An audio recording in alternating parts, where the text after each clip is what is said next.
Hello, everybody. Thank you for joining me. This is Game God Fluent, bringing you episode 3 of Let's Play Vagrus, the Riven Realms. I went off camera and kind of went back and redid the intro section. I just wanted to, because I wasn't really thinking. When I got that tip about the supplies, I shouldn't have then bought 100 supplies from the store. So I fixed that. I went and bought 75 cheap supplies and then 25 more from the store, rather than that plus an extra 75 using all my money.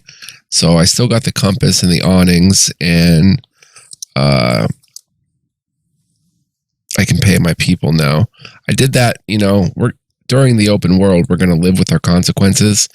But I did that for this intro because I was thinking later down the line of this Pilgrims of the Wasteland, I wouldn't be able to continue it. I might hit a dead end because I was very low on money. I couldn't pay, and then every day the fees were going to rack up. So yeah, I went and redid it. But during the game, we'll live with the consequences. I'm not going to be reloading after every mistake and stuff like that. So let's continue. We just spent the day or the night at camp, and now we're ready to go. Let's make some new progress.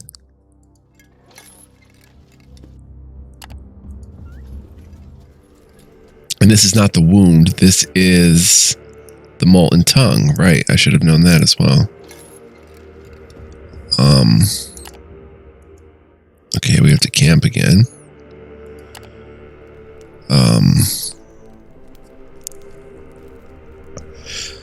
We'll click pay later. We have, how much money do we have? 359, 3 bras, 5 leered, 9 changers. Vigor is fresh, same defense orders.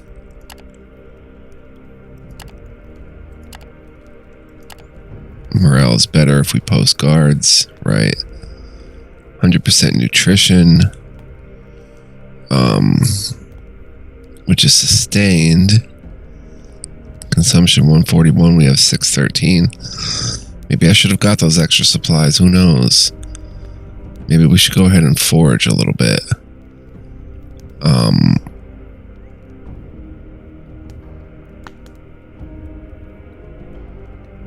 What is this? Oh, we have 11 slaves. We could send our slaves out to forage. Can get from 0 to 54 supplies. It's going to cost us one vigor. Critical failure might lose slaves and obedience. Failure, fewer supplies gained.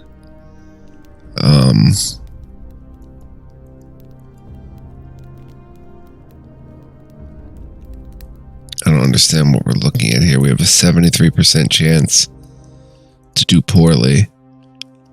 This has a 74% chance.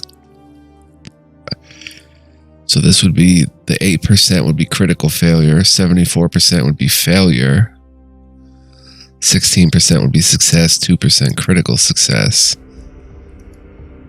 We can send our scouts out. Too much chance for critical failure. Let's send our slaves out, I guess, at the cost of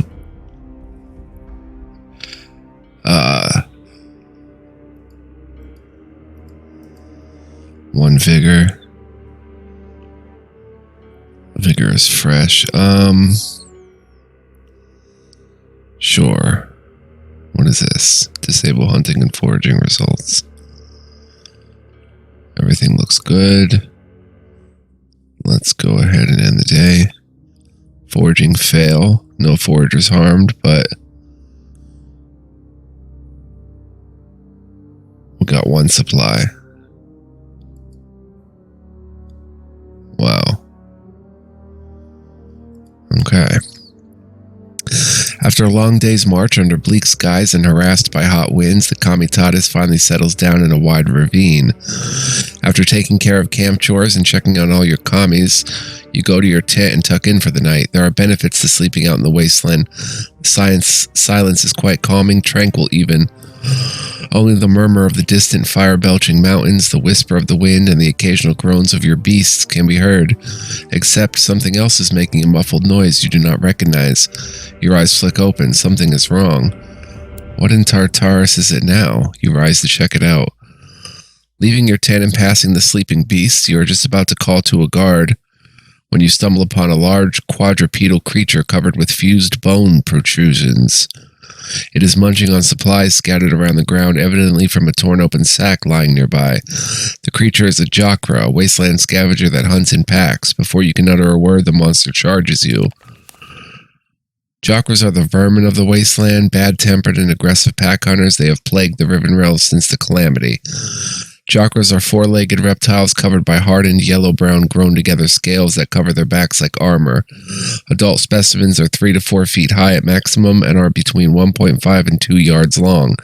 They have thick, powerful, short legs that can propel them forward quite fast but make it difficult to maneuver. Jokra heads have thick scale plates, and males sport about half a dozen thorn-shaped horns to maul and tackle with. Jokras are very stubborn creatures that hunt in packs and don't know when to give up. Once they tear into prey, they do not let go until killed or killing. They are omnivores but have a taste for flesh, so they often take on larger prey in groups.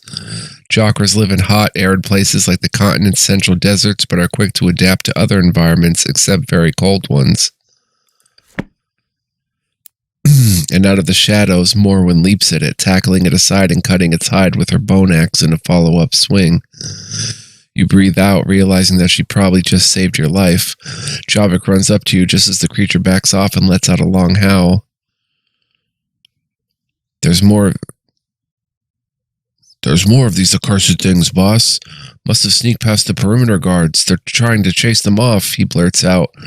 As he does, you can hear yelling and the sounds of a battle from around camp. The wounded Jokra is joined by another one from behind a cargo pile, and the two of them start circling you.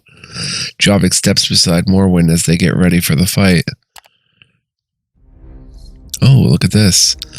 Companion combat is turn-based, where 1 to 6 enemies fight against your team of 1 to 6 companions. You can use the skills of your companions to defeat your enemies, protect your companions, and set yourself up in advantageous positions on the combat board. Companion combat is made up of rounds. Each round, all the participants take turns to act, and when everyone has had their turn, the current round ends and a new round is started. This goes on until either your companions or your enemies are defeated. Combat board is divided into 2 sides, the friendly side left where your companions and occasional allies are, and the opponent side right where your enemies are. Each side has a front row, melee row, and a back row, ranged row. Each row has 3 positions. Certain skills can only be used when standing in a position on the appropriate row. Click on the begin fight button. The order in which the combatants receive their turns is according to their initiative. At the beginning of each round, all active combatants add 1 to 6 random to their I to determine in which order they will progress through the round, starting from the highest initiative. The initiative order, top left, shows the order in which the combatants receive their turns. Wise leaders use this information to plan ahead. Jokra begins its turn. Melee skills can only be used from the front row. They can only target front row enemies that are adjacent to the attacker's position, or back row enemies if no front row enemy blocks them. Because of these rules, positioning in melee is paramount. Morwen's turn. All characters can move, footprint icon, bottom left section, to any adjacent position on their own side. If they move into a position that is occupied by another character, that character is pushed out of the position it occupies and has to be moved into an adjacent free position, even to the position the other character has just left. Not only do characters in the front row prevent melee attacks against characters directly behind them, but also make them more difficult to hit with certain ranged skills, those that have the line of sight property. When you want to move, select the move icon, then select the target position by clicking on it, then confirm with a second click. Move Morwen in front of Javik to protect him. Select move. Okay, move. Here. Each companion has 4 combat skills besides move, represented by the row of icons below their name on the character information bar. When you select a skill, its stats are displayed below the skill icons. You can select skills or move by clicking on them or pressing their number 1 to 5. Selected skills are highlighted, as are all available targets for the selected skill. Skill details can be viewed in the information sheet on the bottom left after a skill is chosen. Use Mind Blast to attack one of your opponents. Select available target position, click again to confirm. Mind Blast, ranged, power of 2. Javik's telepathic talent is used to burn the mind of the foe, literally frying their brain. Mind damage and incorporeal. Guess we're mind frying you.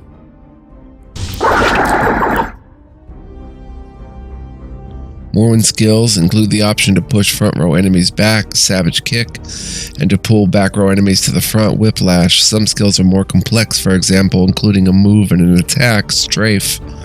These types of skills can be used to great effect in controlling your enemies. Use Morwen's Savage Kick, skill 3, to send the Chakra enemy to the back row, denying it an attack. Oh, that's pretty nifty. Melee a Savage Kick that can knock the foe back.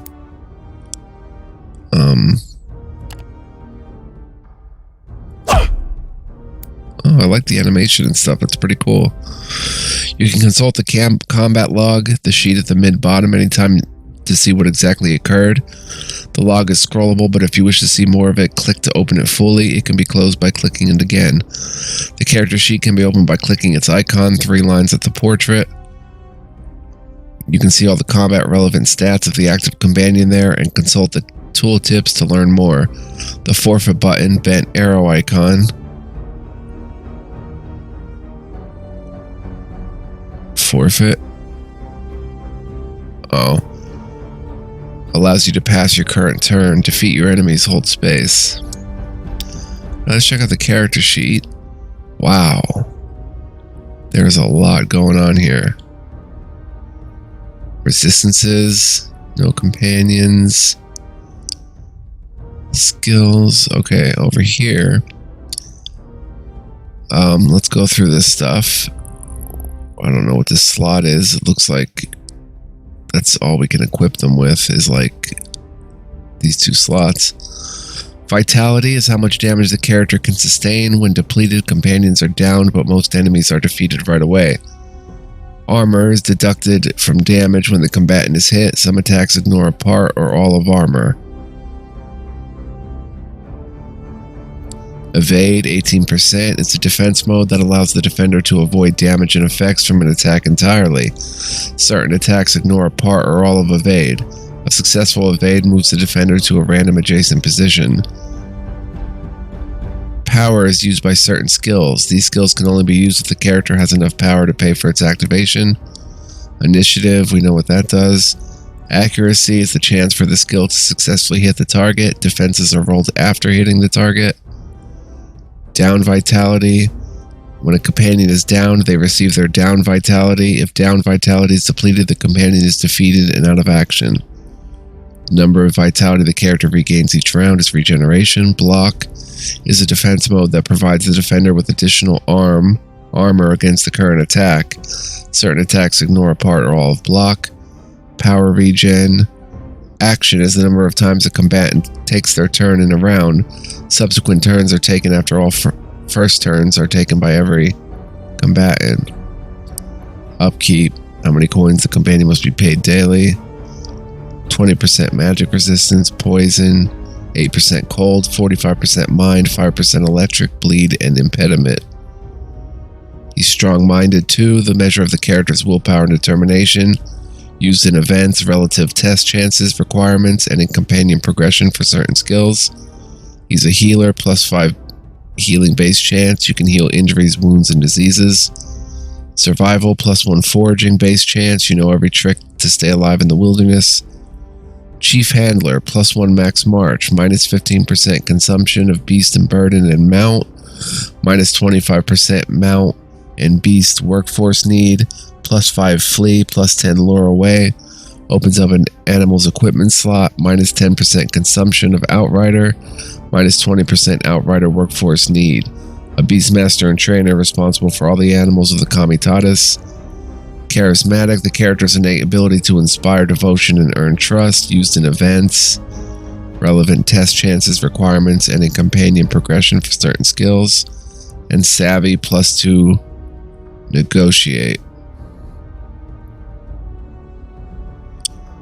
Alright, so we'll get more into this later. Let's exit. Wait, how do I close the character sheet after I open it? Oh, click it again. Alright, so defeat our enemies.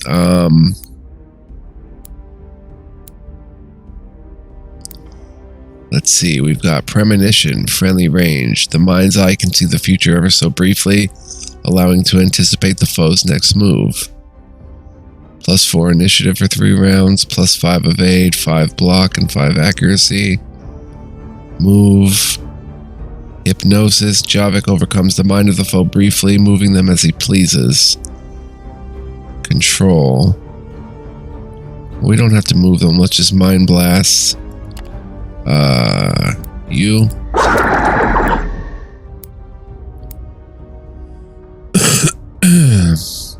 Okay, Javik moves again.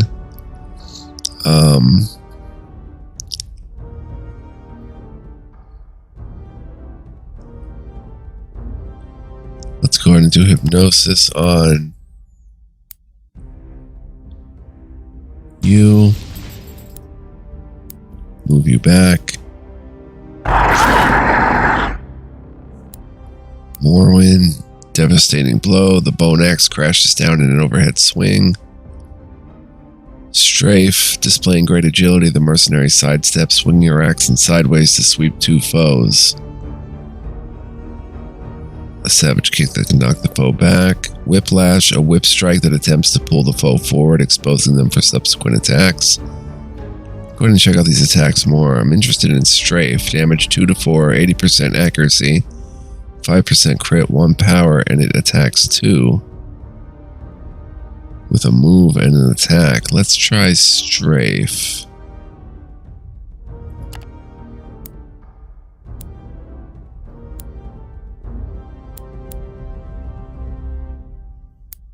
Let's attack you too.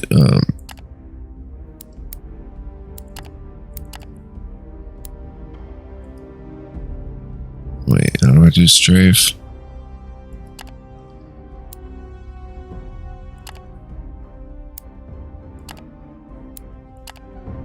Oh, I have to double click to confirm it. Okay.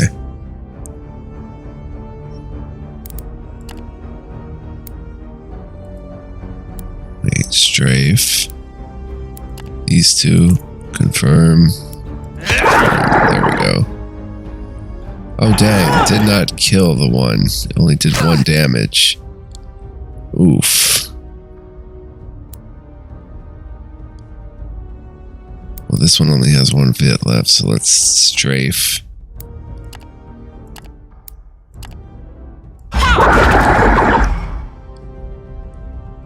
You go ahead and move it backwards.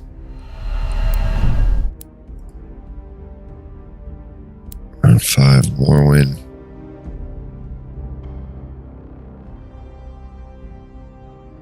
How about a devastating blow? And a mind blast. Ooh. Pretty deadly combat. Very cool.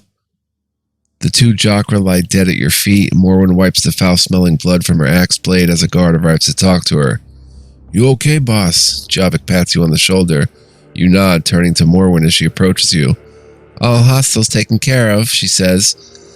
They got to some of the food, but we could take their meat and other parts to make up for it. Harvest the damned critters before going back to bed. Perhaps you will gain something from this in the end. +2 ivory, +90 supplies, +5 hides. Nice. Alright, 10 out of 10. It is a new day. This is awesome, man. I'm loving this already. Your chart is now active. Open it by clicking the chart, top right corner. Whoa. The The chart is your tool in navigating the wastelands of Zareen and planning out journeys. You can move around by holding left mouse button and moving the mouse as you can zoom in with the mouse wheel. Your comitatus is represented by a red banner. Oh, this is so freaking cool. I love maps. I really do. Oh, that's the wound. This is the molten tongue, but they're not listing it as the molten tongue. Oh, this is so cool. Maybe it's not the molten tongue, but this right here is the wound. I wish I could see where the molten tongue was. This is so freaking cool. Oh my gosh. Red banner. There we are. Any discovered settlement or point of interest can be more. I have a thing for maps, guys. Ever since I was a kid and we'd go to like amusement parks. Back then it was Six Flags. Universal or whatever. Six Flags. Not Universal, but just Six Flags amusement park. I would get the brochure that had the map of, it was a very colorful map of the Six Flags park in it with all the rides. Like it was a map like this, but it had the rides listed and the stands listed and the concessions. Oh, it was so cool, man. I used to look at that thing for hours, just like role playing with it as a real young kid. Love maps. Any discovered settlement or point of interest can be marked by clicking on the icon and choosing flag icon in the bottom left box, which highlights them on the chart. You have the option to navigate to the codex from the box. Oh, we can navigate. Oh, this is the molten tongue. This whole thing right here, right? This river from this mountain. The molten kingdom. Please note that although a sizable chunk of the continent of Zareen is accessible in the open world campaign, the rest is not reachable and is merely part of world building.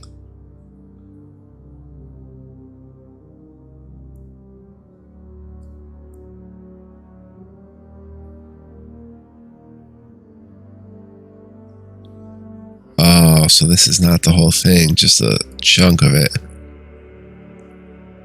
Oh well, still very nice. Oh, as we zoom in, there's more names that appear. More, wow. More details. Fury's Whip. Mark a Vernum south of you in your chart and then close it. Vernum. We did look at a Vernum's 6 to 9 days of travel. Dang. That's a long way away. Can I click the Voiceless Lake or the Brocasville Hills? It can only be a... We can click the wound.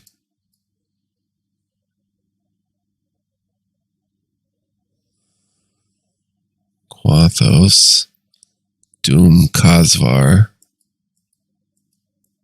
Huh, weird that we can't click like Lake Guinness, Flame Tier Lake, click Erdivar, Udvar,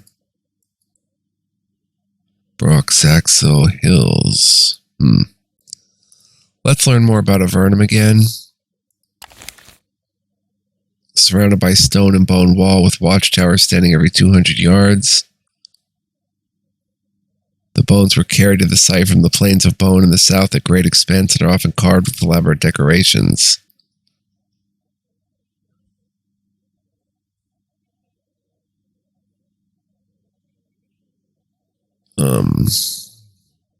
Well, we read it once already, so I won't read it again, but we will be heading down there.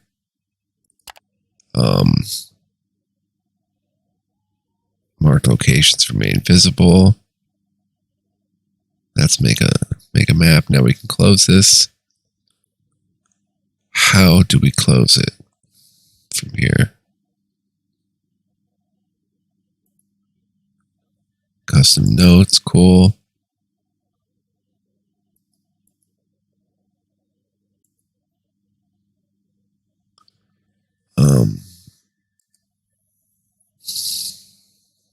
Top right corner.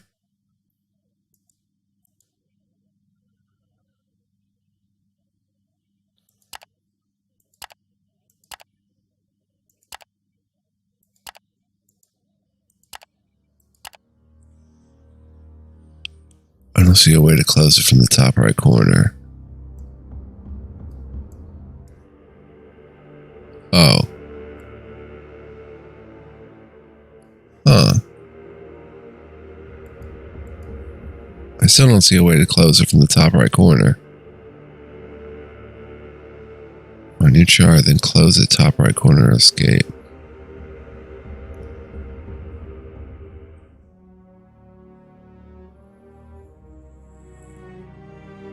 Oh, I didn't click the flag icon.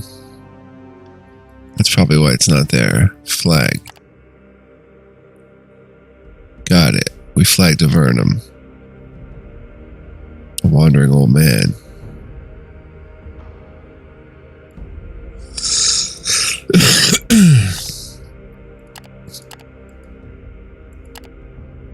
Uranus Negrus.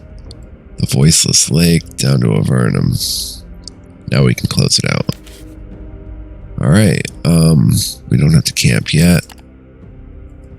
We're coming by the wound, though, which is very dangerous.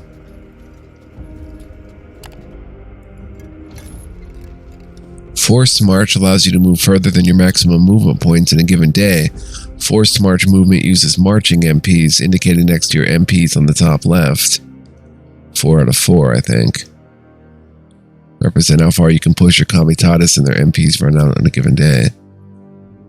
Although forced marches get you further, use them carefully. Your crew loses vigor and even morale rapidly if you march too often without extra resting. We strongly suggest refraining from frequent forced marches until you have more experience. High vigor, morale, and a well-supplied Comitatus are required for forced marches to have less of a negative impact. Alright, so we'll camp. Vigor is fresh. Let's go and restore a little. Oh no, we're at the wound. We really should do that.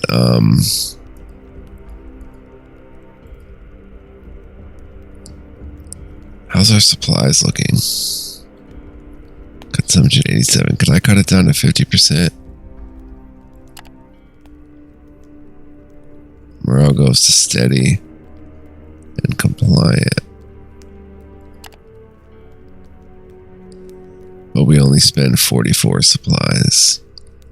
Let's do that, and we'll leave him pay now.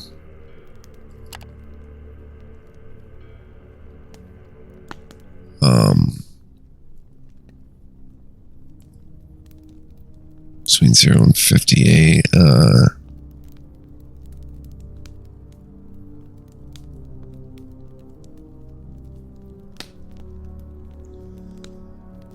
Send our slaves out to forage. Chief Hailer.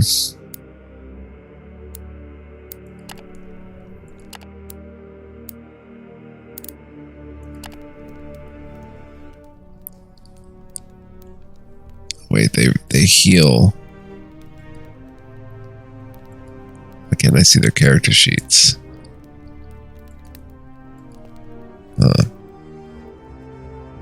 Disable heal results. Toggle medical supplies. Medical supplies will be used for healing, raising healing chances and effectiveness, but there is a chance to lose medical supplies. I guess we're not doing that yet because I don't know how damaged they are or anything. Heal. Oh, heal is regular. We're just not using supplies to increase the higher percent chances.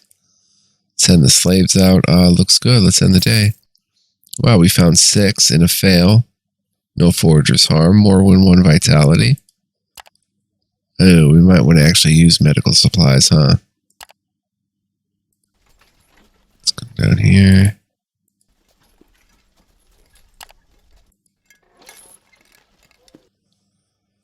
One insight award or insight awarded for discovering Uranus Negrus. As the Comitatus is scaling another stretch of black sand dunes, one of the outsiders you had sent out to screen your left flank rides in on the line and heads immediately to you. You can see the man is in a panic right away from the way he hops off the saddle while decelerating and almost falling over. Before he reaches you, your guardsmen are clearly setting up a defensive perimeter to the east. You beckon to the beast drivers to halt the line. Vagrus, they are coming! I saw him walking over the dunes! The pilgrims are coming!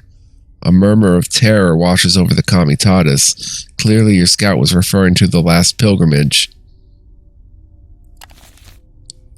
The last pilgrimage is a magical phenomenon and one of the great mysteries of the Fourth Age. Originally a group of pilgrims walking in penance to the capital, they were turned into a host of wandering specters that haunt the forsaken reaches of the Empire.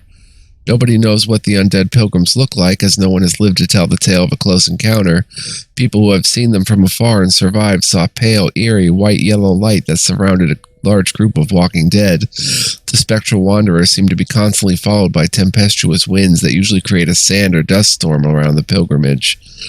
It is said that in the last month before the calamity, a group of high-ranking priests of the pantheon of the elder gods started to see a pattern in the strange phenomena that began to appear sporadically all over Zarin. They interpreted it as omens from the gods and realized that their creators were displeased. To appease them, they set out in humble pilgrimage from the city of Tot. Other sources name other cities as their origin and plan to walk all the way to the capital, and upon reaching it, ask for an audience from the emperor. These rich high priests cast away their earthly belongings and walked barefoot. Many joined them on their way, clerics and simple folks alike. After weeks of walking, the omens became more intense, and finally the calamity struck. According to legend, it caught the last pilgrimage, by then swollen to thousands of people, out in the open somewhere south of Devon. The cataclysm did not kill them, but turned them into cursed undead, forever bound to their futile pilgrimage, forever seeking to reach the capital, which will always be out of their reach. There is no apparent rhyme or reason behind the appearance and disappearance of the last pilgrimage. It seems completely random, though it never occurs near settlements, but almost always in open areas. If they appear and someone does not or cannot flee, they are never seen again. The theory is that the specters force them to join the pilgrimage that is doomed to never reach the capital. Wow. This group of spectral horrors is known to appear out of nowhere and eradicate even large groups of travelers in a matter of minutes. Nobody quite knows what happens to those who encounter them up close, as nobody has lived to tell the tale. Some reckless people were reputably able to take a peek at the otherworldly wayfarers, but during your many years as a Vagrus, you have never met any such person whose story was credible. You know all too well that if your outrider tells the truth, and you see no reason why you wouldn't, the only chance of survival is for all of you to run or hide.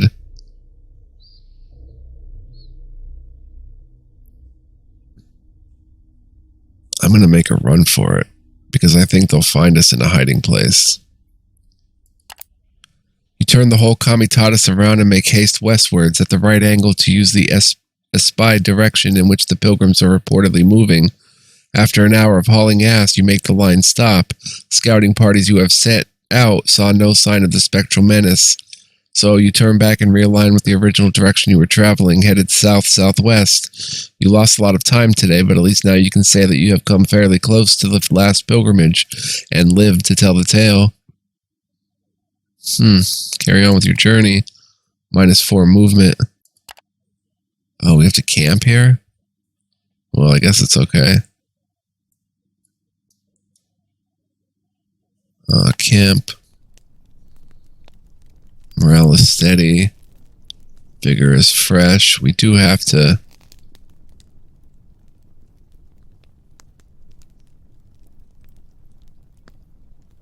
recover our freshness a bit. Nutrition is sustained.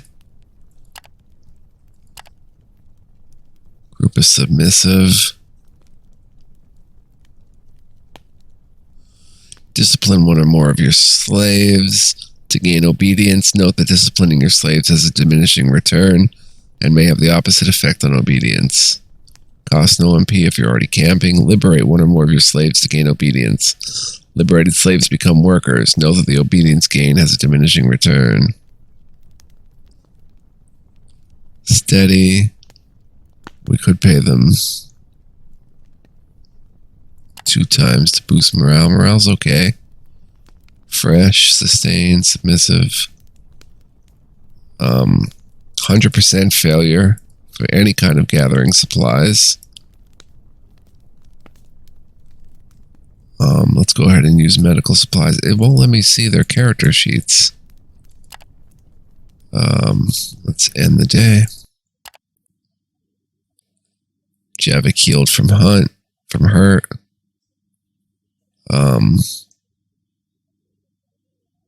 How do I see my character info again?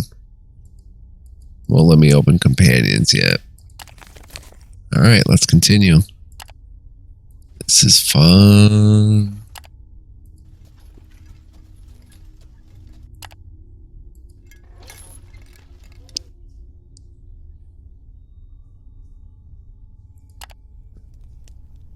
Can we scavenge here? No. Why is it? I guess it's just the region we're in. We're well rested. Sustained, submissive, steady, everything good. Pay later.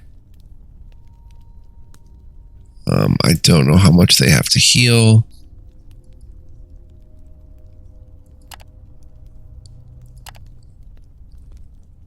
So we'll just toggle metal supplies again because I think they took a hit. Supplies 87. Let's go 50. Makes them hungry. Alright, end the day.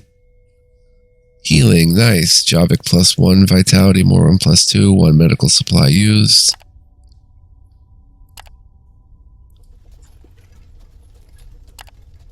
Go around the voice of the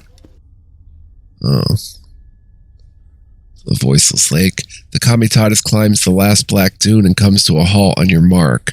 Standing on one of the carts, you spy the horizon carefully before hopping down and convening with your most trusted. Ahead looms the Voiceless Lake, a place of deathly quiet and utter peril.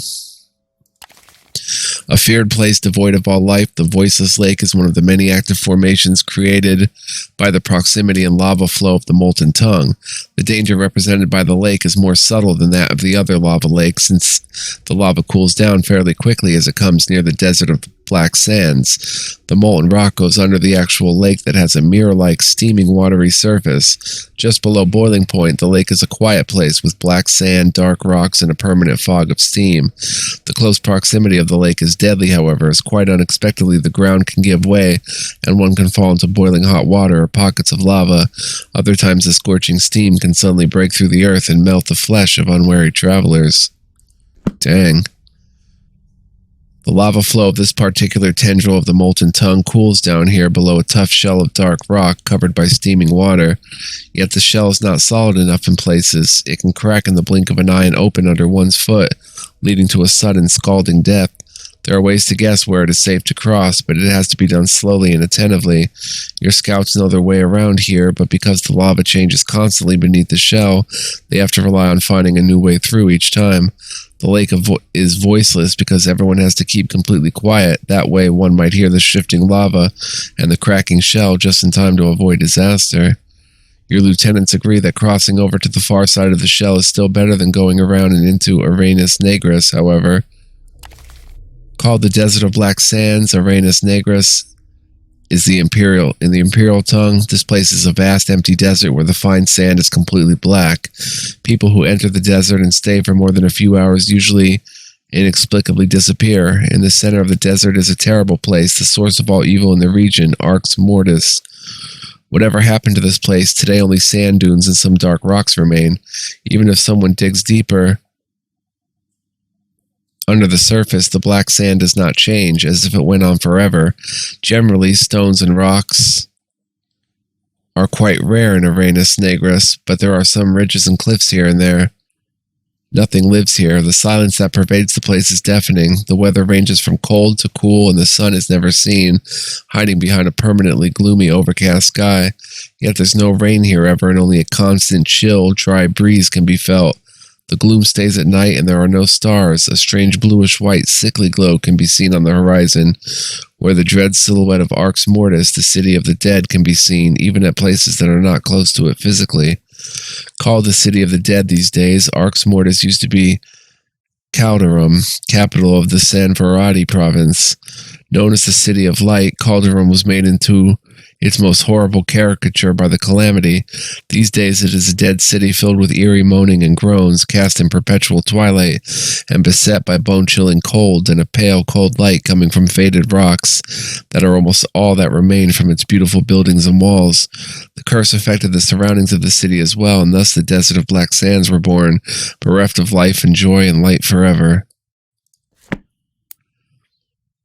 Especially after coming so close to the last pilgrimage a few days ago, nobody in their right mind would go near the damn place, and so you're stuck with the plateau surrounding the Voiceless Lake.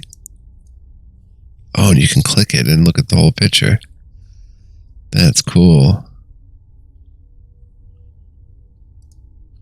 The Comitatus attempts to cross over to the other side. High chance of success. We can add to it 2 resourcefulness, I guess. Might as well. Going step by step, listening carefully to any telltale sounds while sweating profusely, every member of the Comitatus manages to make it through. After hours that felt like days, you can turn away from the accursed lake and head southwards. The crew becomes animated as you leave the perilous plateau behind, even joking among themselves about the constipated silence back there. You leave the Voiceless Lake behind. +1 morale. Nice. Okay, I'm going to light up a smoke here.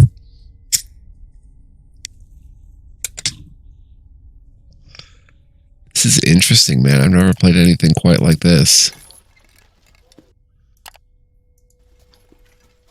Just as we were about to leave that damnable lake behind, we heard it. An abominable shriek pierced the air and made us gasp. It came from behind some hills nearby, coupled with the ruckus of battle. The armed women and men, the Comitatus, looked at their Vagrus questioningly. Huh. Scouts can't come running toward the cart line as you're about to enter the Badlands south of the lake and hear what can only be described as a paralyzing howl, accompanied by the unmistakable sounds of battle. There's a battle going on, Vagrus, just beyond yonder hills. The scout points southeast. Some armed folk are being attacked by bloody undead. A murmur washes over the crew, and many of them ready their weapons. Not to give aid to fellow travelers in dire need is believed to attract dire peril unto yourself. Besides, it would be better to fight the undead together than alone if it comes to that. The tension is rising with each passing moment, with everyone watching you, waiting for you to give the order.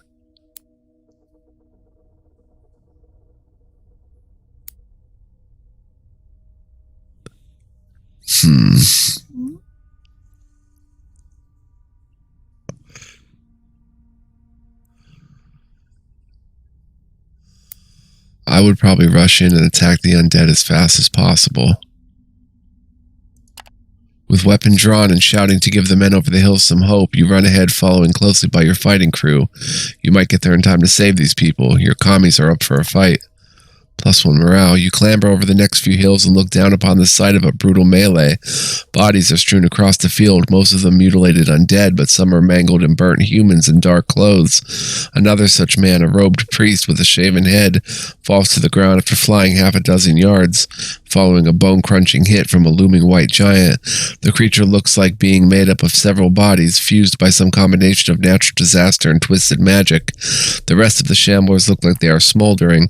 The great white abomination engages the two last men standing, a white-faced, lightly armored enforcer with a shield, and a tall man in elaborate black armor wielding a greatsword. Both of them look the worse for wear. There's no time to lose. You and yours rush to the aid of these two men. A fight commences as your men engage the undead. Oof. Before the first round is started, you have to deploy your companions to the available positions on the friendly left side. You do not need to deploy all your companions. Sometimes it's best to avoid sending a wounded companion into battle, or simply to leave some space to maneuver. You can start combat by clicking Begin Fight button. You can deploy a companion by selecting their portrait from the roster and clicking on an empty position or dragging it there. Revert a deployment by clicking on the base of the character. Certain companions may have different deployment conditions. Hover over their portraits to learn more. Executor of Surgarod. This companion must be deployed. Available. Before deploying a companion, you can switch between the defense mode, block, or evade by clicking the defense mode button shield icon next to their portrait. Defense modes are set to the higher value mode by default. Well, that makes sense.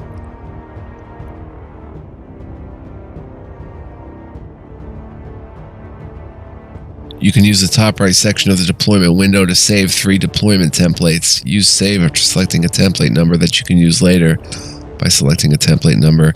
In this fight, some allies are already deployed and you will take control of them, but you cannot change their deployment. Morrowind is useful in the front row, while Javic's abilities favor the back row. When you're done deploying, initiate combat by clicking the begin fight button. Alright, so Morrowind, 14 out of 14. 7 out of 10. Not great for Javik, but let's put Morrowind here. And let's put Javik behind.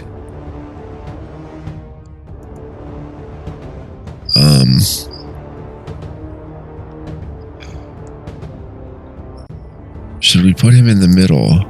What do are your abilities attack? Single character, so anybody on the field. All right, so let's put Javik behind Morrowind, I guess. Begin fight. Let's go. Wow, a crit for 7. What happened? He's out of action. Dang. Some skills can target friendly units to support, protect, or even heal them. In this fight, a lot of Javik's skills cannot be used because undead enemies are immune to mind-affecting effects. Javik is far from useless, however, as you can use his premonition skill to keep his allies buffed with additional initiative, accuracy, evade, and block. Buffs do not stack, but are refreshed when recast. Use premonition skill 4 to buff an ally. Okay, let's go ahead and buff you. You're closer to the white giant. Combat is cruel, and in general you cannot heal during it. Your defenses are your main way to mitigate damage. Evade allows you to completely avoid an attack, but you will be moved to an adjacent unoccupied position after a successful evade. That also means that they may move away from a position that protects another companion. A successful block provides extra armor against the attack, mitigating more damage. However, you can still suffer damage while blocking and also suffer adverse effects from an attack. Each companion has different evade and block chance, but because certain skills are better than against one or the other, you often have to change those by clicking the defense mode icon, shield, or dodging figure on the character portrait. You can only do this for companions whose turn it is. Continue the combat, hit space. Okay, so why would I want to change her evade? 20%. I might want to set it to block, because if she evades, that's going to open up Javik. But anyway.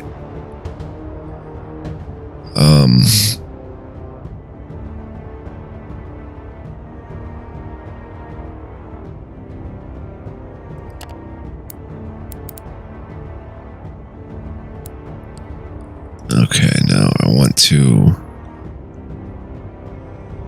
Savage Kick you. 1 damage. Sidarius is a very tough companion due to his armor and good defense. His skills also include a support skill that enhances his stats, Vengeance, and one that debilitates an enemy, Bane, both for several rounds. Some skills can affect multiple targets. Sidarius' Cleave deals less damage than his single target Unholy Strike, but it targets 2 enemies that stand side by side. Vengeance. Sacred Rage imbues the Black Knight, granting inhuman strength and accuracy, 20% damage, 5% accuracy for 3 rounds. Bane, the malevolent power of Surgorod, curses the enemies of his leal servants. -3 initiative, -30 accuracy for 2 rounds. Cleave, swing the steel blade in a wide horizontal arc, a technique meant to strike more than one foe. Unholy Strike, swing the 2-handed steel blade from above the head with deadly force. Let's go ahead and Bane you.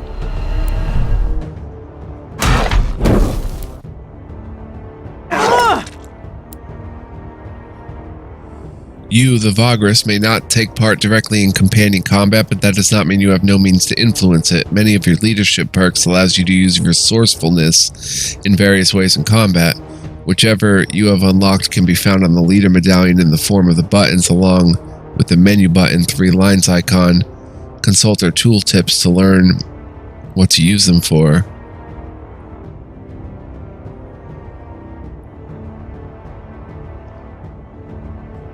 Oh, we have 6 for resources. Prepare.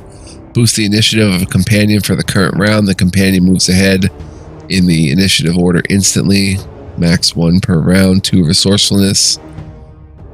We can empower. Give power to a companion. 1 power for 1 resourcefulness. Inspire. Boost the defenses of a companion for 3 rounds. 2 resourcefulness. Aid. Bring a companion back from the down state. 3 resourcefulness. And Javik has... He's buffed. Okay. Wait, he's buffed? Oh yeah, and the target is buffed. You have 2 options for now. Aid, which allows you to revive down companions. This button is only active if you have a down companion. A companion is downed after losing all their vitality. They are not removed from combat but cannot act, and they have to be protected because if their down vitality is depleted, they may become severely wounded. Down characters also do not provide cover from line of sight attacks to those behind them. Inspire, which gives a substantial defense buff to a target for 3 rounds. Use Inspire to give a character additional defenses. Okay, so Inspire.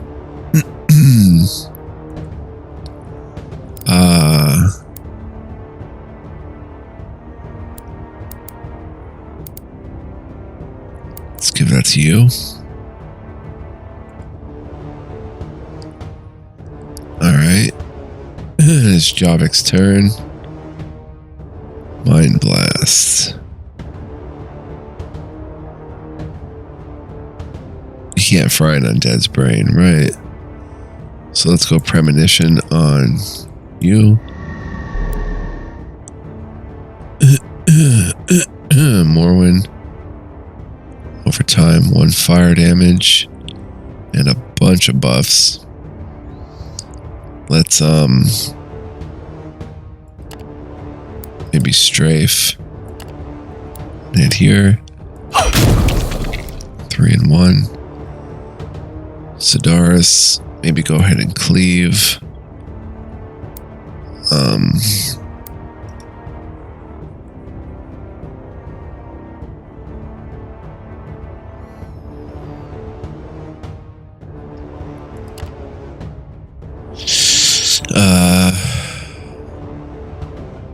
Go ahead and Unholy Strike. Oh, it shows how much damage it's going to do. I see. Cleave. Much less. Bane and Vengeance. Bane. Okay, let's Unholy Strike you.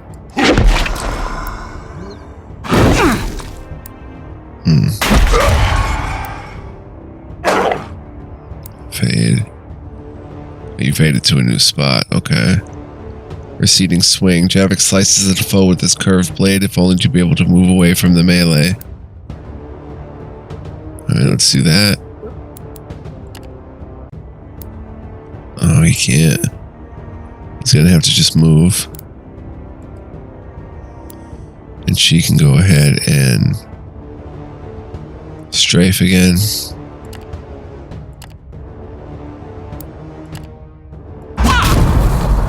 Blocked and 1. Killed 1 anyway. You can cleave.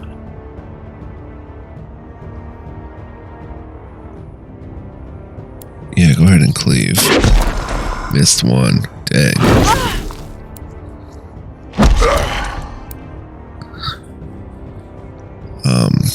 Is everybody still buffed?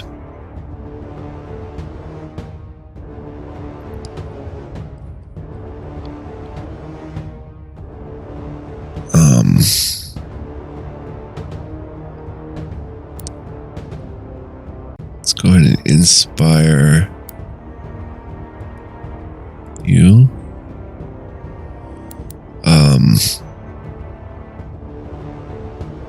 Mind Blast doesn't work. Premonition, refresh it on You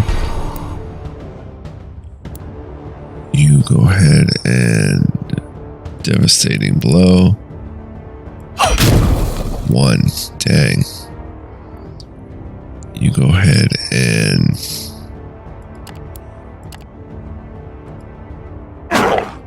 evade. Crit of 1. Dang, she's back here now.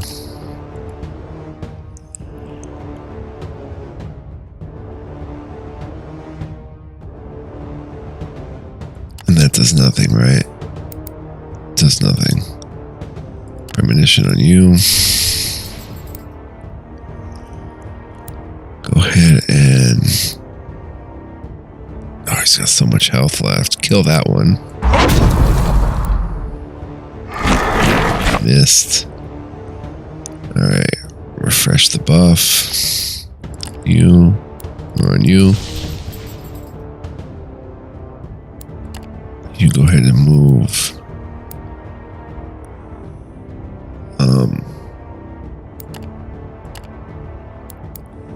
Can you just defend?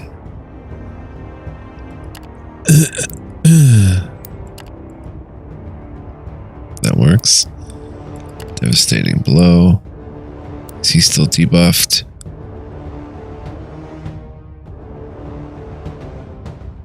Let's go ahead and bane him again.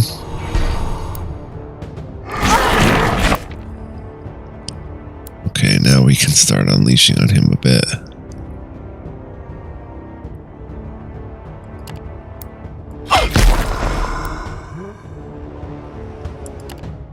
Premonition on you.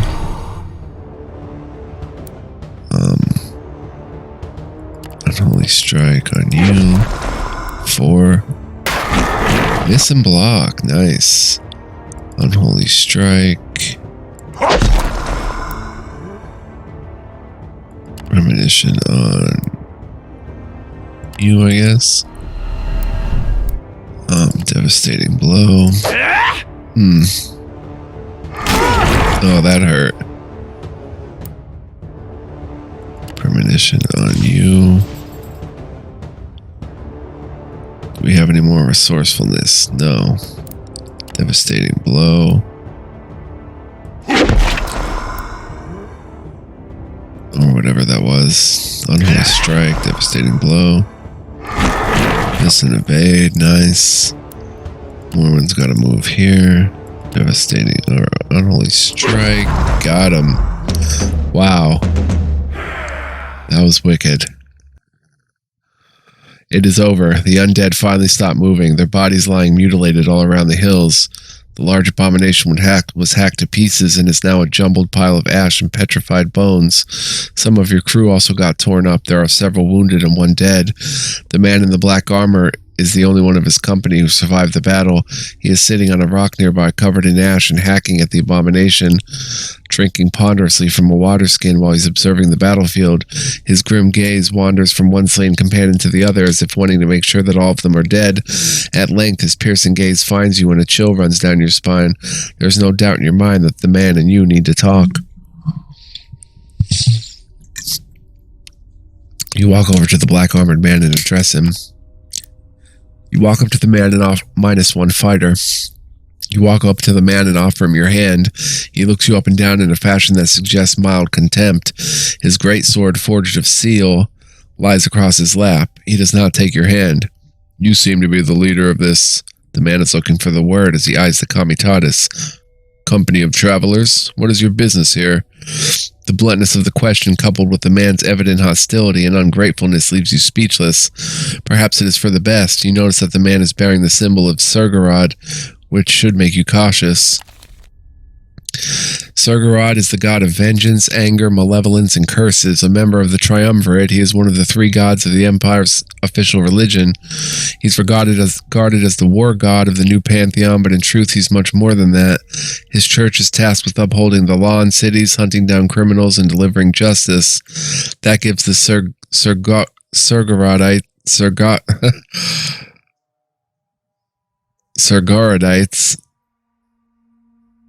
Surgorodites unprecedented power that is often abused.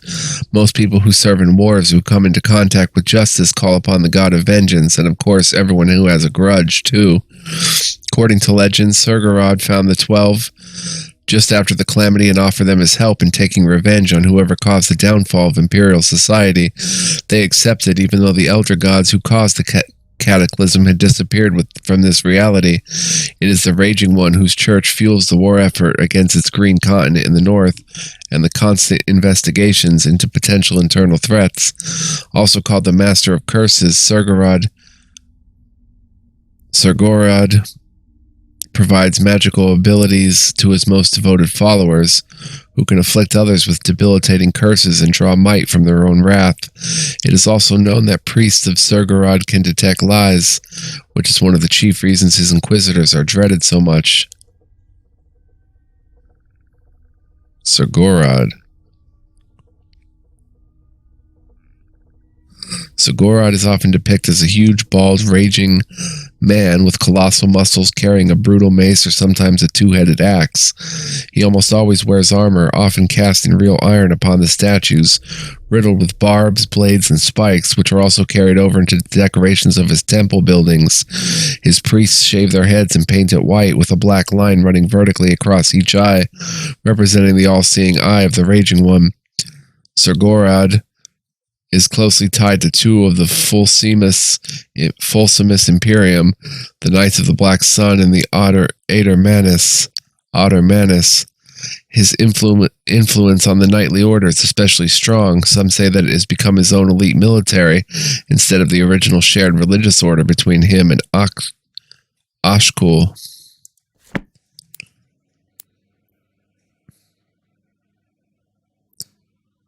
Tell him that you're a trading comitatus traveling south. I see. So you turning up here is a matter of utter coincidence, I take. When you assure him it is, he narrows his eyes and pierces you with his gaze. There's a tense moment that seems to take forever. You are truthful, Vagrus. Commendable. The man rises from the rock. He towers over you now, and it dawns on you that the war gear he carries makes him either a very rich or a very powerful person in the metal-starved world, or both. I am grateful for your assistance in this skirmish, late as it was, he says, turning to look at Javik, who appears at your side and bows his head to the man. Without acknowledging your friend or his greeting, the armored fellow turns to you again. My name is Sidarius. I am a knight of Ordis Negra Solis. By aiding me, Vagrus, you have aided Imperial law. You must have some questions of your own. Now is your chance to ask them. Ordis Negra Solis. Order of the Black Sun is the first and foremost knightly order of the Empire and one of the religious orders called the Pillars of the Empire, Fulcimus Imperium. They worship Surgorod and Ashkul, being proficient in both the god of vengeance's military prowess and the king of death's necromancy.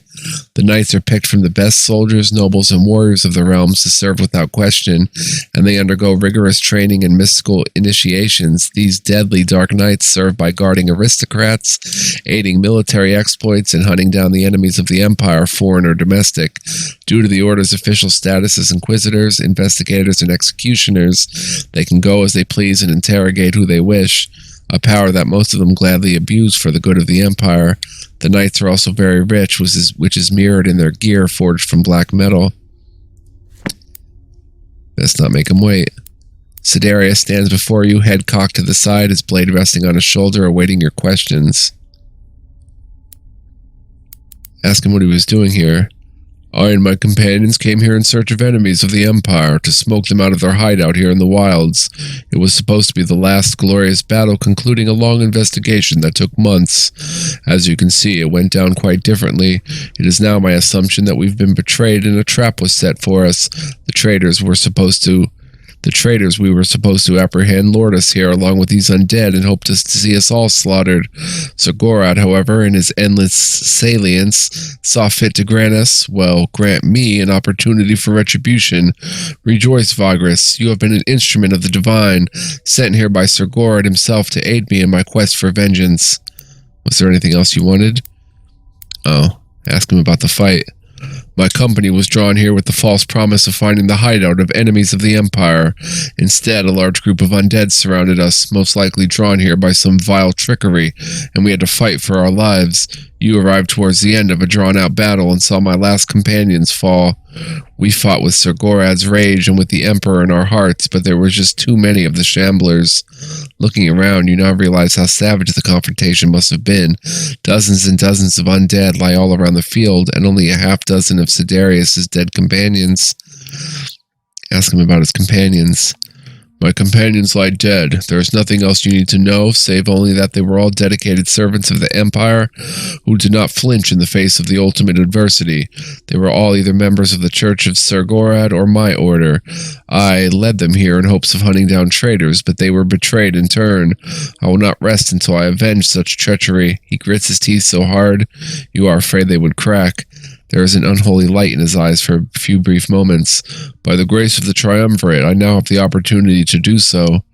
The Church of Sir Gorad is the religious institution of the God of Vengeance. It is tasked with upholding the law in cities, hunting down criminals, and delivering justice by imperial decree.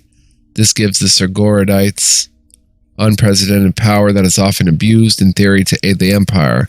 One of the most important tasks of the Church involves aiding the soldiers of the Empire in battle, being the proxies of the prime war god of the realms.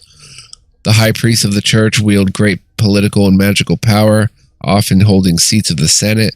The head of the Church is the Grand Inquisitor, chosen from among the most prominent priests by a council. All priests start as acolytes and go through religious, magical, and combat training. Their magic includes powerful, debilitating curses, granting enhanced strength and durability that stems from rage, the detection of lies and hidden magical effects, and magically augmented war cries. The Church has close ties to Ordo Negris Solis, the Order of the Black Sun, which is the Empire's greatest knightly order. The two organizations often work together both on the front lines and in domestic investigations into corruption, treachery, and decadence. The Order of Executors is a militant sect inside the Church who are less apt at using Sir Gorad's magic but take part in an additional combat training to make them tough enforcers of Church authority. The High Executor, the leader of the sect, often wields powers equal to or even surpassing that of the Grand Inquisitor. The Church has a lot of temples scattered around the continent. Almost every city has one. The major cathedrals of the Raging One can be found in Torzag's Shelter, often called Sir Gorad's City, Ottergladium, and Hadrinium. The Triumvirate is the name of the pantheon of gods that serve as the official religion of the Empire since the beginning of the Fourth Age. The trio of gods came into contact with the 12, the Lich Lords of the New Empire, just after the Calamity was offered to aid them in resurrection of the Riven realms. Some say they even had a hand in preserving the Apostles, turning them into liches, even though that divine act is attributed to the Emperor in dogma. The three gods soon formed their own religious apparatuses under the watchful eyes of the 12, who are not only the true heads of the state, but of church as well, and who in turn worship the Triumvirate. The three gods of the Triumvirate are Sir Gorad, god of vengeance, anger, malevolence, and curses; Baal-ur-Kal, the demon god of charm, intrigue, and deception; and Ashkul is king of the underworld and god of death. Of the three, Ashkul's following is by far the largest, and Baal-ur-Kal's is the most obscure. Each god's church is responsible for some part of imperial society. The 2nd century after the Calamity brought unprecedented strife between the churches, however, and the Triumvirate war that these spawned almost destroyed the budding new empire before the 12 stepped in and finally stopped the conflict. They established the pillars of the empire, Fulcimus Imperium, 3 religious orders, each shared by 2 deities of the Triumvirate that helped knit close ties between the churches. Religious practices of Triumvirate follows typically involve prayers, masses, and great temples. These differ greatly for each member of the Triumvirate, and sacrifices. Every time an imperial wants the help of a god or a divine figure, a sacrifice, or at least the promise of one, is required. Most often people sacrifice food and drink, the more expensive the better, but the wealthy sometimes sacrifice animals in ritual. This is done exclusively by priests who serve as conduits between the divine and the mundane. Sacrificing humans or members of other decent races is forbidden by Ashkul. What makes a race decent is anyone's guess, of course. Ask him about his knightly order. The Order of the Black Sun is one of the Fulcimus Imperium, as you know. We are adherents of Sir Gorad and Ashkul. We are the best of the best, enforcers of the Empire, hunting down criminals and traitors, guarding our great leaders, and leading military operations. This hunt was also one such task we typically undertake. From the way he speaks of the knightly order, it is clear to you that Sidarius is utterly dedicated to it. The Pillars of the Empire, Fulcimus Imperium, is the umbrella term for 3 religious institutions that are separate from the churches of the Triumvirate, yet are intricately interwoven with them and bind them together. Wait, can I read these later?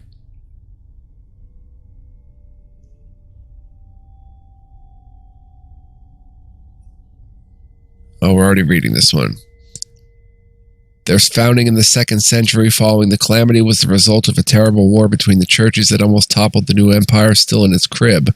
The 12, however, managed to stop the conflict and impose strict rules on the unbridled priesthoods. To build bridges among them, the Lich Lords devised a plan that involved the creation of holy orders that involve a pair of gods each, binding each god closer to the other 2. Although the occasional strife remains between the clergies of such malignant gods, the Pillars were successful in bringing religious stability to the empire. The 3 pillars are the Order of the Black Sun, the Nosferatu Sisterhood, and the Ader Manus. Ordis Negra Solis, Order of the Black Sun, is the first and foremost knightly order of the empire. They followed Sir Gorad and Ashkul, being proficient in both the God of Vengeance's military prowess and the Lord of Death's necromancy. Didn't we read this? The knights are picked from the best soldiers, nobles, and warriors of the realms to serve without question. After they undergo rigorous training and mystical initiations, these deadly dark knights serve by guarding aristocrats, aiding military exploits, and hunting down the enemies of the empire, foreign or domestic. Due to the order's official status as inquisitors, investigators, and executioners, they can go as they please and interrogate who they wish, a power that most of them gladly abuse for the good of the empire. The Nosferatu Sisterhood is a much more secretive organization, one that is best described as a coven of witches and a purveyor of dark secrets. Members are the adherents of Baal-ur-Kal and Ashkul. Only a few Imperials know, but most have a vague notion that the sisters in fact research magic and natural sciences. Dabbling in all the known sorcerous arts is an attempt to unlock more potent and ingenious powers. The Sisterhood has mastered blood magic, soul manipulation, necromancy, magical charms, arcane sacrifices, and prophetic divinations. No act is too depraved for them if it's in the service of the Empire. Countless new kinds of undead, mutants, spells, rituals, and dark truths came into the possession of the Empire through the ages thanks to Nosferatus. Lastly, Adermanis, the Dark Hand, is a secret society acting as the Assassin's Guild of the Empire, even though publicly the order is one of state couriers and spies, applying Baal-ur-Kal's art of secrecy, charm, and deceit, as well as Sir Gorad's martial prowess and fanatic determination for justice. Agents of the Dark Hand can eliminate any target named by the 12 or the Senate. Individuals not in a state capacity can also hire the Adermanis, albeit for a fortune, and they have to follow a strict code of conduct. Whoever works with them can expect efficiency and complete discretion. Word is that no target has ever escaped the organization, yet the vast majority of Imperials do not even know they exist. Wow. Wicked stuff. What do you plan to do now? I intend to return to Avernum. I have to debrief my superiors of what happened today, and I also want to look more into the lead that ultimately brought me here. Sidarius fixes you with his gaze. Your destination does not happen to be Avernum, does it? You can't help but tell him the truth. You are too well aware that lying to one of the Knights of the Black Sun is high treason. It is the first time you see Sidarius's malevolent smile. Good, I shall join you for the journey. Irophons teaches us to share the burdens of the road. Now tell your men to pile up the bodies of my companions. Burning them without the proper rituals is not becoming such heroes of the Empire, but we have no time for much else. Also, gather all their belongings while you're at it. Make it happen, Vagrus. In the meantime, someone skillful enough should take a look at my wounds. You're about to leave and give the orders when Sidarius calls after you. And just so everyone knows, the danger might still be looming over us. The traitors who I was supposed to find must be around here, keeping a distance. They surely would have finished me off had I managed to conquer all the undead by myself. I doubt they are going to make a move now that you are here, but who knows what their desperation will drive them to. Though your crew does not like to be ordered around by a stranger, they too agree that the slain should be tended to. The pile is burning and the cart line is ready to leave in an hour. Seems you have to take Sidarius to Avernum. As the Comitatus is crossing into the Badlands, you climb onto the cart, where the resting Sidarius is sitting in the back. You can see that he's holding something small in his hands and observing it attentively. This is a fetish charm, one that the kindly sisters and the disciples of Oshkul used to attract the reanimated dead. The knight tosses you a small bone charm, complete with arcane writing in black ink and some teeth they attach to the centerpiece. I disabled it, so do not worry. These filthy traitors may have used the stolen charm to ensnare my contingent, but I am still anointed in the faith of Oshkul, and I swear they will suffer for this atrocity. You give the charm back to the knight. There is also the matter of the belongings of my fallen comrades. I expect you to hold on to them until we reach Avernum. We'll discuss them there. You nod and turn toward the horizon. Whether you like it or not, you are bound to the knight for the next few days to come. Interesting. +1 Sergorodite arms. The Dark Knight joined us after we rescued him from the clutches of the mindless undead horrors that slaughtered his companions. He was a grim sort, displaying no gratitude or companionship. Yet, we were stuck with him, for a lawman such as the knight could make his dreadful will ours by command. So we set out, bound for Avernum, the greatest city in the vicinity. Wow, this is wicked cool. I know we're way over time, so we've got to just camp and save, but click on the medallion. Leader management is now active. Oh, cool. The leader window allows you to observe and interact with your character, the Vagrus. Your current insight is displayed at the top right. Insight is gained mainly through events and can be used to purchase perks and other improvements for the Vagrus and to your companions. Perks are abilities that have levels and are used in various situations. Initial and maximum perk levels, as well as available perks, are specific to each character. Attributes and professions are used in events. You can find these more about information below about each by clicking on their names. You can purchase any number of perks if your insight allows you by clicking on the empty nodes next to each perk representing its next level. When you want to finalize the changes that you've made, use the confirm button bottom right. You can undo a change by using the revert button bottom left. Select and purchase the prepare leadership perk now. Prepare. You can use resourcefulness to place a companion to the front of the initiative order in combat. So I take it we're going to create our own character when this is done, this tutorial. Finalize.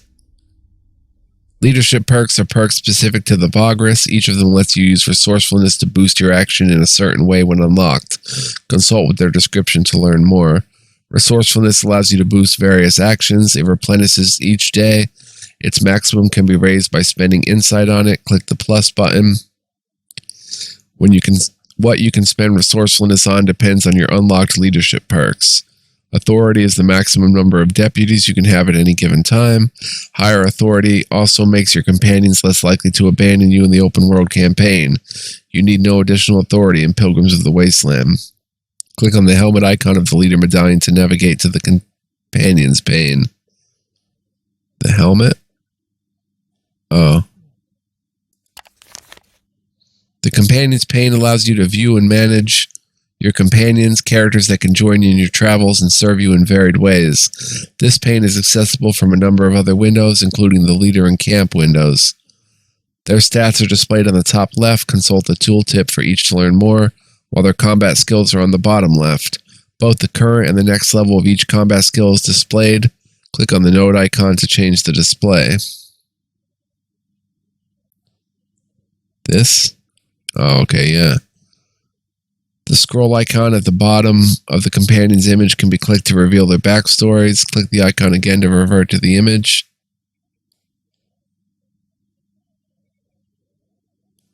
This backstory, we'll read that next time.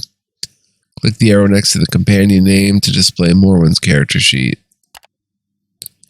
Similarly, the pendant icons can be clicked to reveal available gear the companion can equip into one of the two slots to gain its benefit by dragging and dropping from the list. Gear can be unequipped by dragging it back to the list. Gear is shared among all companions, but only one of them can wear a piece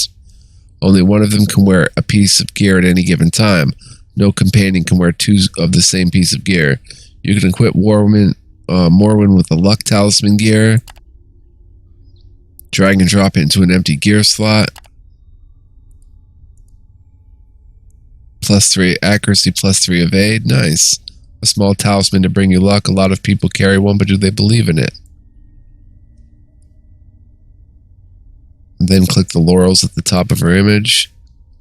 Wow. This is the Prowess Window, where you can upgrade your companions. Prowess is the general power level of the companion, ranging from 1 to 9. Each unlocked level of prowess gives the companion an amount of proficiency points that could be spent on upgrading their perks. Raising prowess costs insight from the leader. Click on the next prowess node to confirm and unlock it. In the main campaign, levels 4, 6, and 8 of prowess can only be unlocked after the companion's storyline progresses beyond a certain point. In Pilgrims of the Wasteland, companions can be upgraded to the 3rd prowess level. Perk descriptions and proficiency costs can be observed by clicking on their names. Deputy perks, combat traits, and combat skills are unique to companions. Combat traits give them passive bonuses in combat, while combat skills are what they use in battle. Each level of a skill is represented by a perk. Attributes are used in event tests as well as requirements for combat skills and traits, but have no direct effect in combat. Upgrading works the same as with the leaders. You can spend any amount of proficiency, then confirm changes with the confirm button bottom right. You can undo all changes by using the revert button bottom left.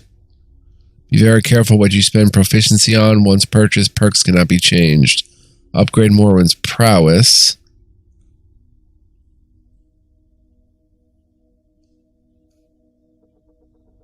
And purchase any feats or skills you'd like. Okay.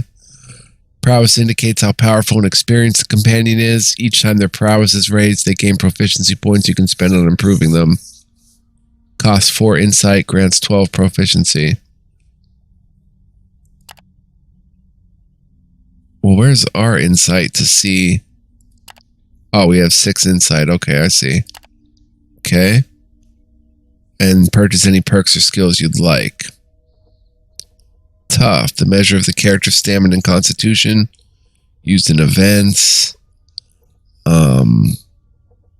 Thick skull. Survival. +1 foraging base chance. Skulker +2 ambush. You know how to remain unseen, unheard, and effectively ambush people. Beast lore +2 lore away, +1 hunting base chance. You are knowledgeable about animals, beasts, monsters, and some of them you can train. I want to get her beast lore.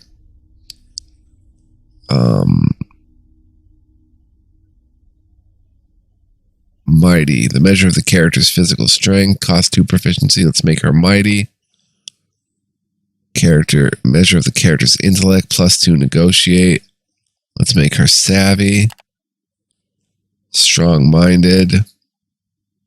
Sure. Tough. Devastating blow. Requires prowess 3. Mighty 2. Strafe. Okay, we can't do these.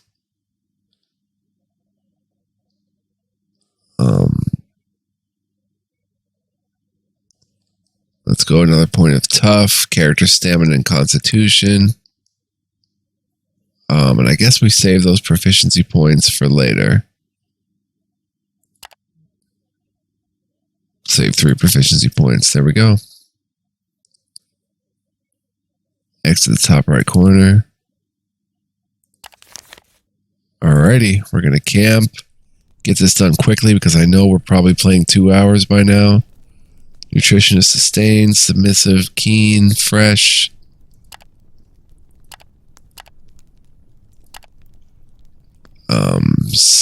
Crew changes +1 Sidars. We can talk to him next camp. Let's toggle the medical supplies. And go ahead and end the day, folks. Morwen healed through vitality, healed from hurt, 1 medical supply used. Alright, guys. Game automatically saved. I want to thank you so much if you've made it this far and didn't turn it off. We're 1 hour, 23 minutes in. Hope you enjoyed. If you did watch it, it's a very fascinating game, man. I've never played anything like this. And our open world campaign is going to be a hoot. So I hope you'll join me for that as well. It's going to be a lot of fun. I'll try not to... We can manual save in that one, so no episode will ever go an hour and a half, most likely. But thank you so much for watching. Truly appreciate you guys. Much love, peace, and joy. Experience all that and more. I will see you next time with more, guys.